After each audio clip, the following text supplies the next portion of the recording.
Many young people out there are starting businesses and looking for opportunity to make money are stuck with LPOs and very many other contracts and offers from people who want to give them money, but they cannot find financing for their contracts. My guest this evening is a lawyer, an investor. He is the Minister of Finance champion of investment clubs, and author of 155 books, and one of them, I think, called 101 Business Ideas. He is the CEO of Contractkapital. He is here to talk to us about contract financing. You're most welcome to the Business Clinic, Ojijo Olinga. Thank you very much, Alex. Thank you so much. I'm happy we got the names right. Yeah. They actually challenge many people. Thank you so much. OJ, but they will. OJ. Yes. OJ. So for purposes of this show, we shall be referring to you as OJ. Exactly. So OJ, contract financing. It's one thing that people are stuck with, and they could be even wondering, if I have such an opportunity, how do I go about it? How do I go about getting money to finance my contract? So please tell us, contract financing. Oh yeah, by the way, it's such a huge problem. Okay. And as with every problem, such a huge opportunity. And that's the beauty of problems, actually, for entrepreneurs like us. Sure. You're out there, you're out of campus, you're broke, you don't have any way of earning some money, but you know a friend who you are with when you're in first year, they're in fourth year, and they're now a director somewhere, head of procurement. They're giving you a deal to supply books, stationery to the office, worth 500,000 shillings. You don't have the money. And as you rightly said, sure, many people have those opportunities. Absolutely. And that's why we come in. Our sole purpose as a company is to help you finance your contract, period. We are a one product company, and we want to scale like that. Sure. Thank you. When you say help you finance your contract, because I could be also sleeping with an LPO. I'm sure. So I would want to know, how does one actually go about this from scratch, really, just to make me understand, or someone out there watching, how do they go about it? Starting point, they have an LPO. Please. Okay, you can go to Facebook, look for us at Contractkapital, and then just click and then type your LPO, send us a message, tell us how much the LPO value is. Of course, send us a copy of the LPO, then break it down. The cost of the LPO will see the value, then the cost break down everything. If you're delivering, for instance, maram, or you're delivering, say, beans, indicate the cost of the bags, where you're buying the beans from, the transportation, the driver, break down every cost, and then let us see the gross profits, because we're going to share that gross profit. And then send us that quick message. Or on Twitter, we are at Contractkapital, the same thing. Or just, come to our website. You can click our WhatsApp page, our WhatsApp link on our website. Then it will send you straight to our WhatsApp page. And then just post very efficient, very quickly. Or come to office at Ntinda Ministers Village. It's a very efficient process. Okay. The key thing is for you to be able to break down the costs, all the costs of that contract. So that then we can pick it up with you. We buy things together. We deliver together, and then they pay to our accounts. We lien your account. We control the payment.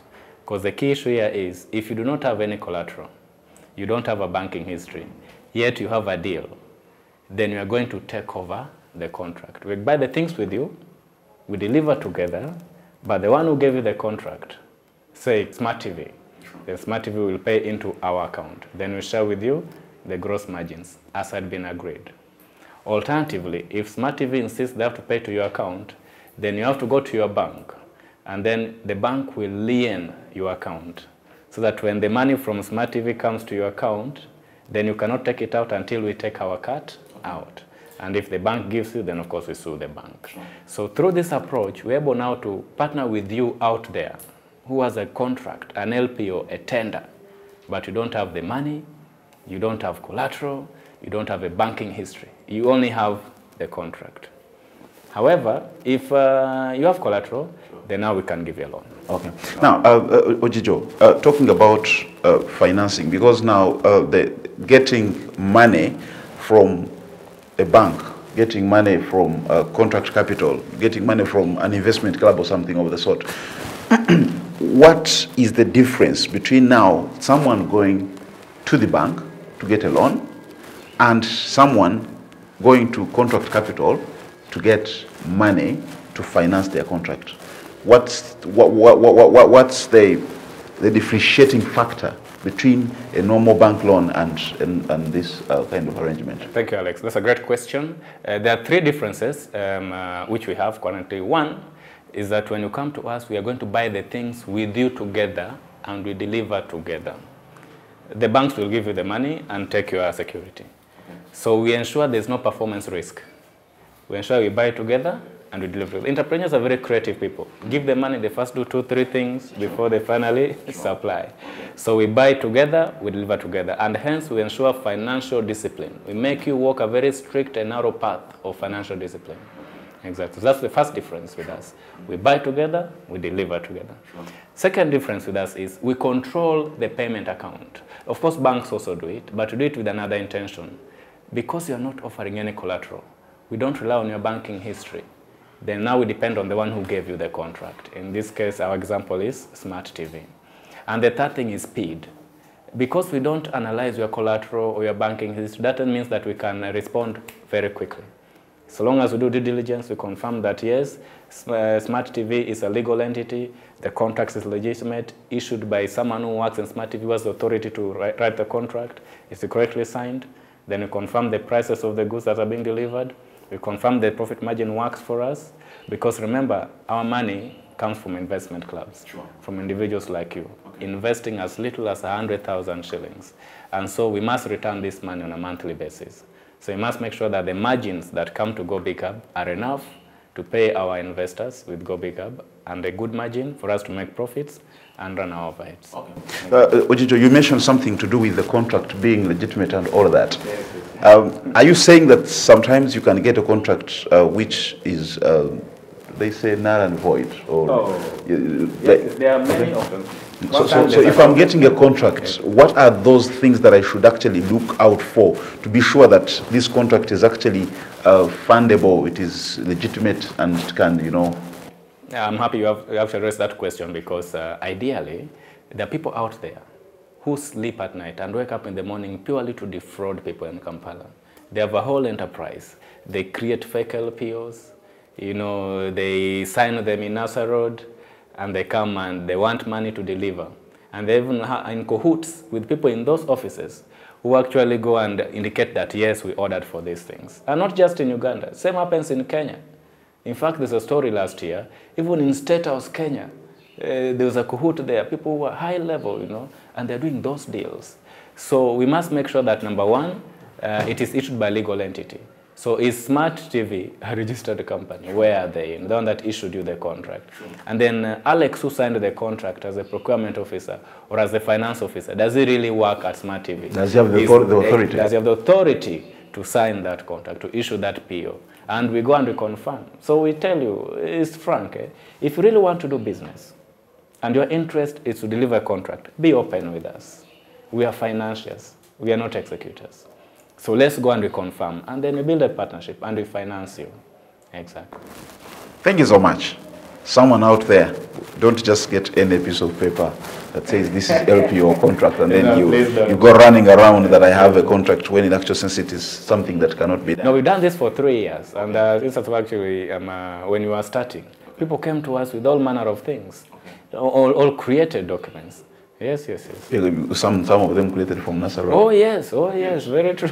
And you see, Ojijo, you mentioned that this is money from investment clubs. I have, for a long time, been interested in, you know, this concept of people coming together to bring money together. I am happy that you're here to actually give evidence that through bringing money together, little money from different individuals, you can actually create a fund that can actually provide a solution, because you realize that business financing in this country is something that has become a very, very big problem.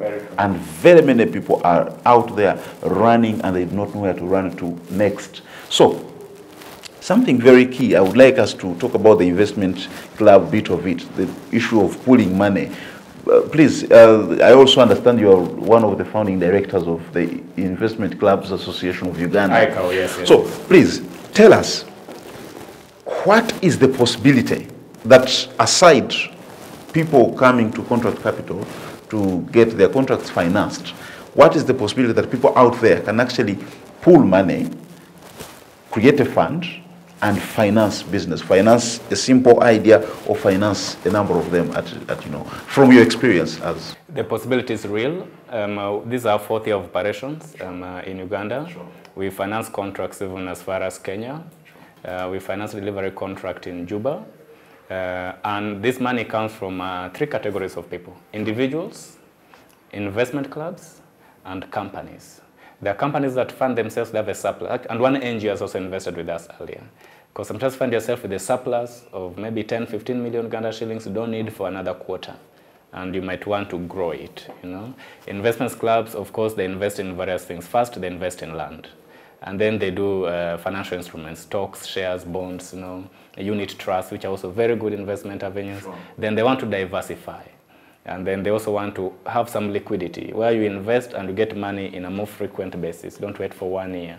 And that's why we come in as Contract Capital. We are an addition to the other investment avenues. We do not eliminate them. But in addition to doing a fixed deposit in a bank and doing stocks and bonds and unit trust, then you can also allocate a portion of your portfolio to invest in Contract Capital. And with us, you can invest for 1 month, you can invest for 3 months, or for 1 year, and then you renew. So yes, investment clubs, I think they are a must for anyone who wants to grow their money, because the key thing is that it reduces the risk of exposure. Instead of putting 1 million in a contract, you are 10 of you, you only put 100K. The other people put 100K. And for Go Big Hub, we have 2 main clients on one side. We have the clients, those who want their contracts financed, and we talked about them. Then we have those who are investors who want to grow their money, who want to earn some passive income, And then that's why now, for instance, in Contract Capital, you can even invest as little as 100,000 shillings. Exactly. So you don't have to wait until you have 10 million. People think that investing is a big boys game, that unless you have 5 million, you can't invest. Sure. We are deconstructing that myth. Sure. And we are saying, bring your 100,000. Another 3 people, 100,000. There are contracts, LPOs, orders in Kampala of 150,000 shillings. Wow. Yeah. So we don't just go for the big deal. Okay.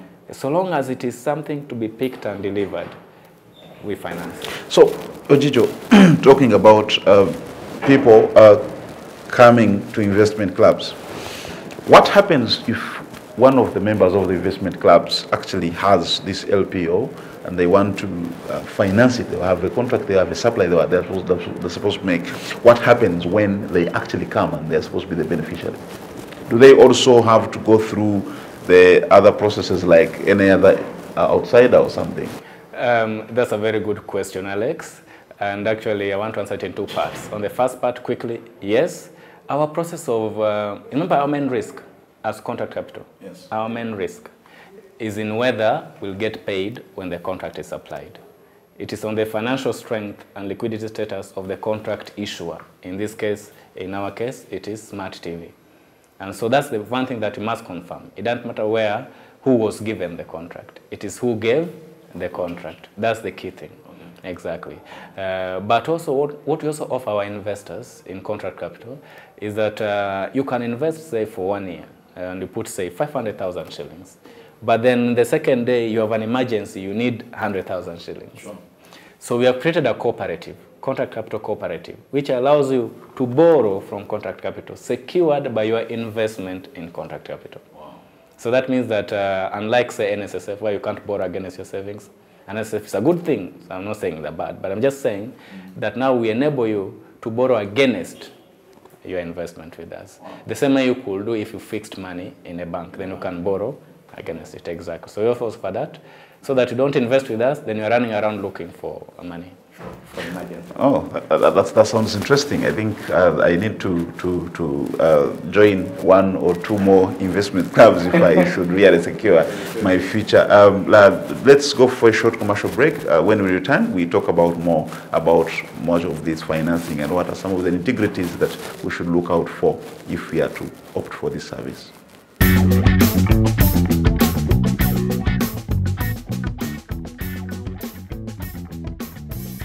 Welcome back from that commercial break.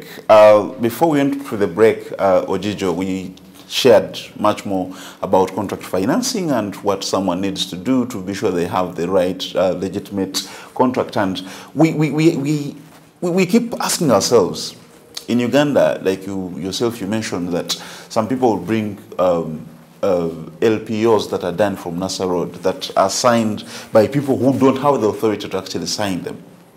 And I'm here thinking, the person out there watching and thinking they have the next solution to their problem with the LPO they have been sleeping with for like 3 months now, and they are risking the contract being cancelled. What is the basis for them to really believe that this is the best solution for them as a contract financing person? Do you have something you can show the person out there to give them the hope that this actually works? Are there some people you have worked with? Are there, you know, that kind of thing? So that we really give the person out there hope that this is something they should look forward to. Great question, Alex. Yes, we've worked with a lot of people. I mean, this is our 4th year of operation. Sure. We financed a lot of contracts with various people. I think to date we've done around almost 1.5 billion worth of contract financing. Okay. We've created a lot of jobs, short-term jobs. Our performance indices as a company, we look at how many contracts have we financed, we look at how many short-term jobs have we created. And if you go to our website, contractkapital.com, there's a live ticker down there indicating those figures, how many contracts financed to date, you know, our monthly margins, you know, how many jobs we have created.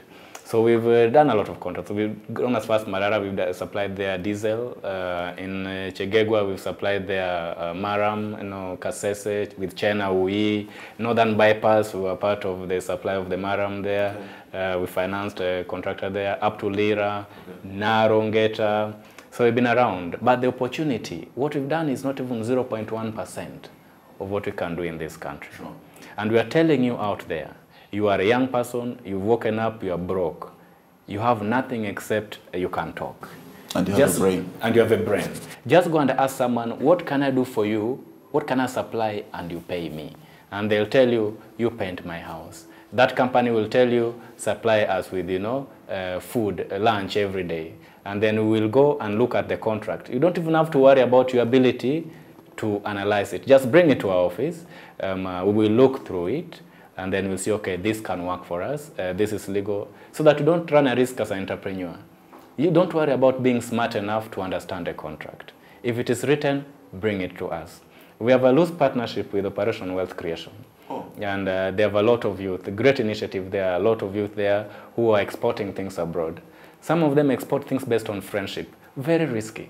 So, I mean, we told them, get a letter of credit, because the good is going outside the country. Then we'll finance it. So it's a lot of financial literacy we're also doing so that people understand. If now to itemize the costs of a contract, sure. Am I going to make a profit? Because we work with you to go and buy the things together. We just contacted the local government association. Do you know that Uganda spends 22 trillion shillings every year on expenditure? Of that 22 trillion. 22 trillion? Every year. Of that 22 trillion, 11 trillion is purely on purchase and supply. The rest, of course, is salaries. Okay. Of that 11 trillion, the local governments. Now imagine of that 11 trillion, if they could give the youth and women of this country 10%. Yeah.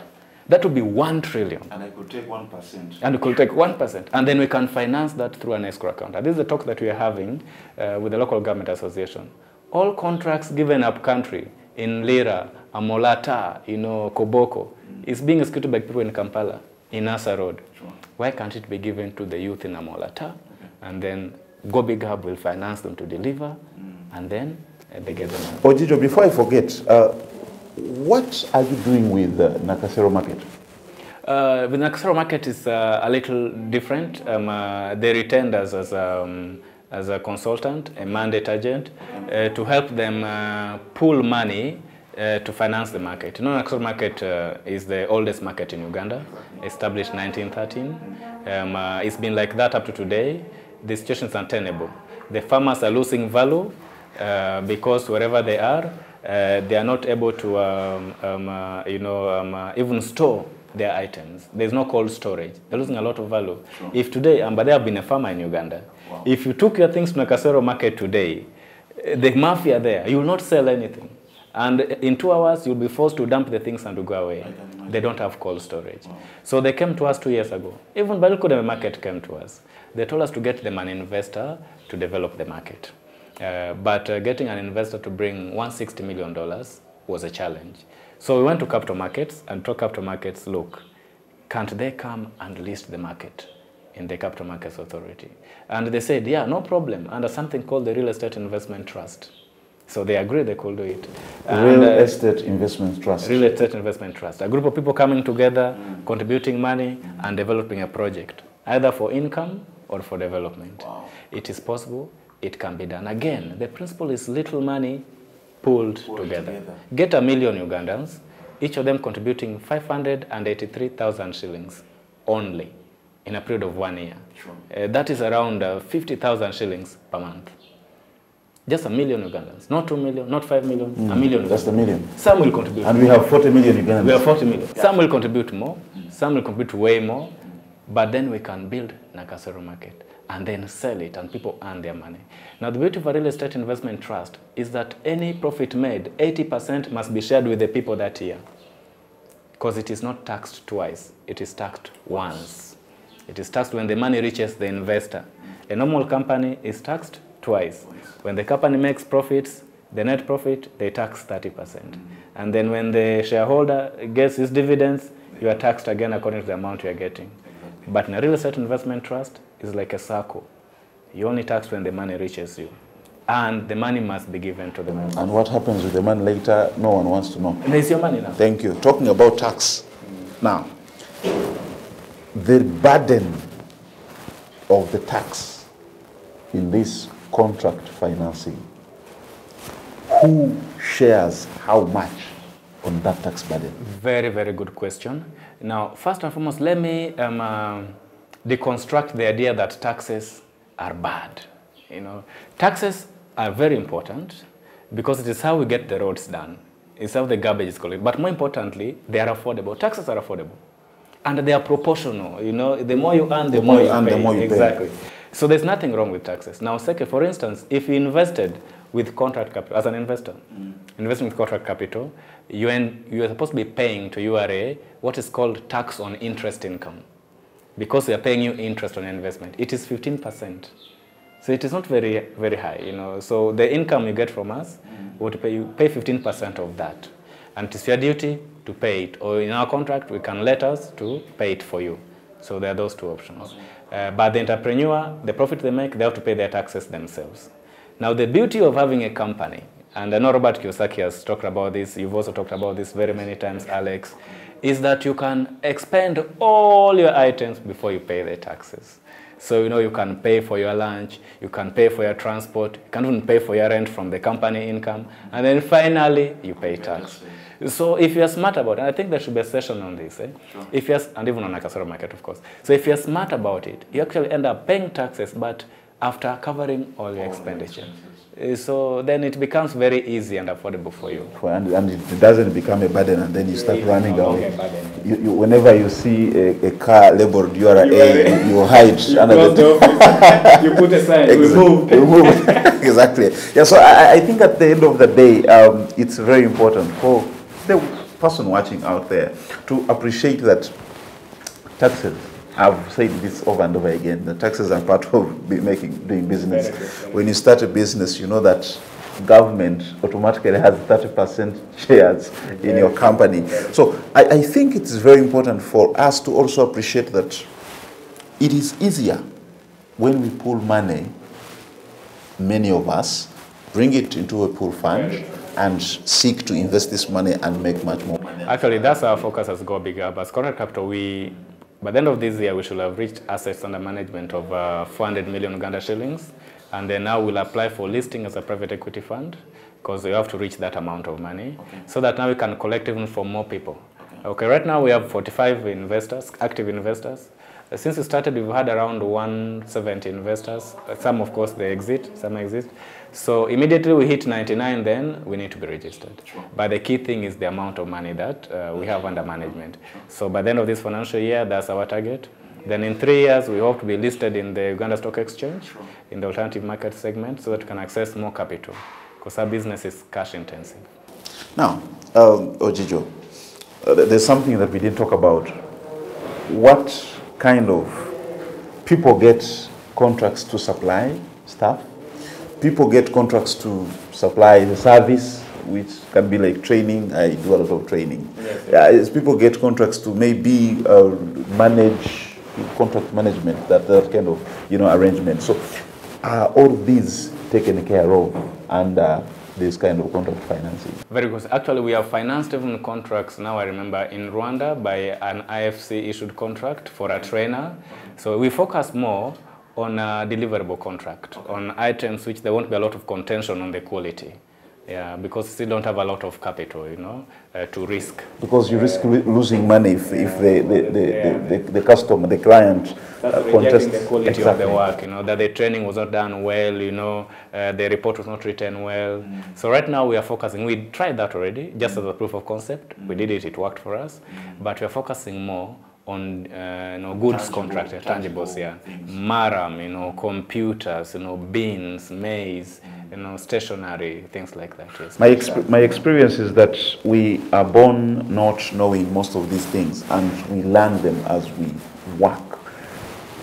These people who may not have the best service, but they get the deals. The most important thing here is getting the deal. Exactly. So these ones who get the deals, they don't have the money, but also maybe they don't have the capacity to deliver up to standard. Sure. As Contractkapital or as Go Big Hub, do you have an arrangement where you can actually offer to build the capacity of this your contract client? Exactly. So that they can be able to deliver the service that is, to that standard that can give you money? Very good question. I think this should be the last point. Yes. We have a very prominent part on our website called CSR, Corporate Social Responsibility. Our main work is to teach financial literacy. And we teach business financial literacy. We go out and we train you how to break down the contracts, how to negotiate the contract. And then we go and buy the things with you. So you don't have to worry. Sure. We read the contract quality required. Then, like for instance, if it's maize and maize moisture content, we go and buy with you, we test together, we deliver together. Sure. So the risk is not just on you. Sure. It's also on us because we're the ones issuing the money. Okay. So you just go out there and get a deal. Just go out there today and look for a deal. Go to your phone book. You have 256 contacts. Type a message, send to all of them. Say that if they have a deal, you can supply. And then come to Contractkapital. Thank you so much, Ojijo. I have learned a number of things from you, but one very important one, if you're a young person out there and you don't have money, you're broke, change the way you greet people. Don't say, how are you, or good morning. Ask someone. You have a challenge which I can solve for you, exactly. And you pay me. Exactly. And once you get that contract, you can run Contractkapital, you can go anywhere else and get money to finance your capital. At the end of the day, as Ugandans, we must find solutions to these financing challenges so that we don't sleep with LPOs for quite a long time without actually delivering on them, because then we shall not be making money, we shall not be in business. Until next time, please, thank you so much for watching.